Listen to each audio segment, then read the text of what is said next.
Hi, good morning everyone. My name is Farisha binti Muhammad Firuz, and today I will be presenting about referencing and introduction. So we will move to the next slide. So, first of all, what is referencing?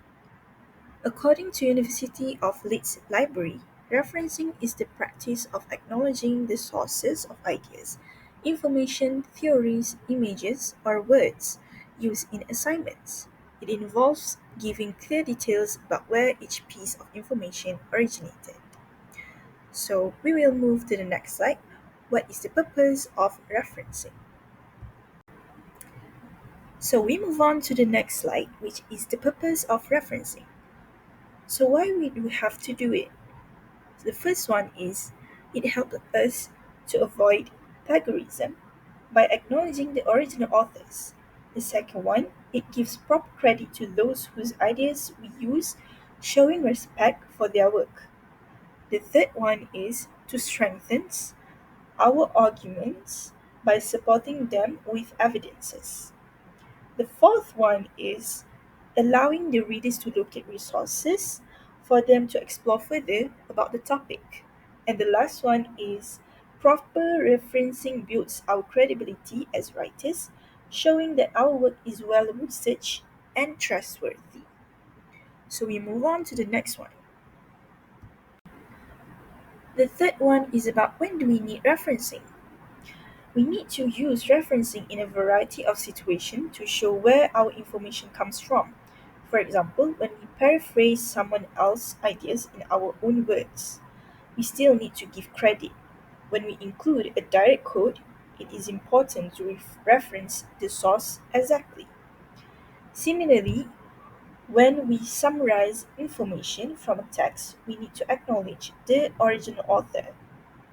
Referencing is also required when we use visuals like images, charts, or graphs that belong to someone else. Lastly, whenever we refer to theories or concepts developed by authors, referencing helps support our points and shows we've done through researches. These are the basic components of referencing system. Most of the referencing system have these kind of components. The first one we have author's name, year of publications, title of sources, place of publication, publisher, page numbers, URL or DOI sources for online websites, and also for accessing it includes for online websites too. Since Dublin Business School use Harvard referencing, so we are going to go through how Harvard referencing works. So there are three types of use. Firstly, direct quote, paraphrase, and summarizing. So these three has their own ways to use it in in text citation. So we move on to the next one.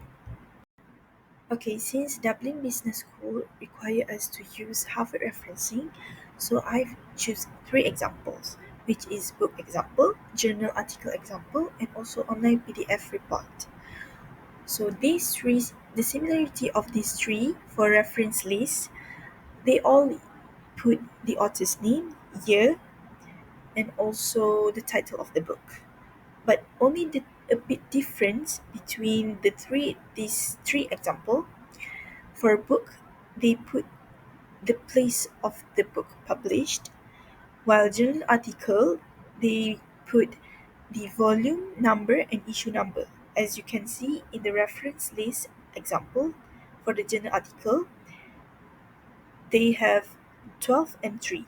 12 is the volume number, 3 is the issue number, and they also include the page number. For the online PDF, it's just as similar for the journal article, but they don't include the page number. So that's the difference between the three examples. We move on to the last one, which is what is bibliography?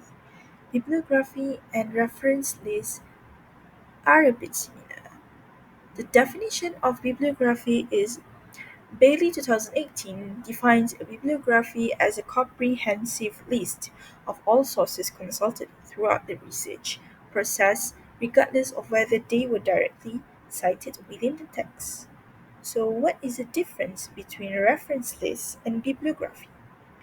Reference lists only include sources cited in the text of your assignment, which means that we use in our sentence, in our paragraphs, to support our evidence, while bibliography includes all materials used in the preparation of your work, which means throughout our research. Those kind of sources that we use are bibliography. We need to put in bibliography. So I would share a bit of example of bibliography example. Okay, so these are the bibliography examples that I've used in my previous assignment. As you can see, it's just a similar thing for the reference list. Okay, so these are reference lists that I've used to prepare these presentation slides. So, in conclusion, referencing is a crucial part of academic writing. It builds credibility, supports our agreements, and maintains academic honesty. Understanding how to reference correctly will help us produce stronger and more reliable assignments. So that's all from me. Thank you very much for your attention. I hope that you understand what I'm trying to say and present, and I hope it benefits for you too. Thank you very much. Bye.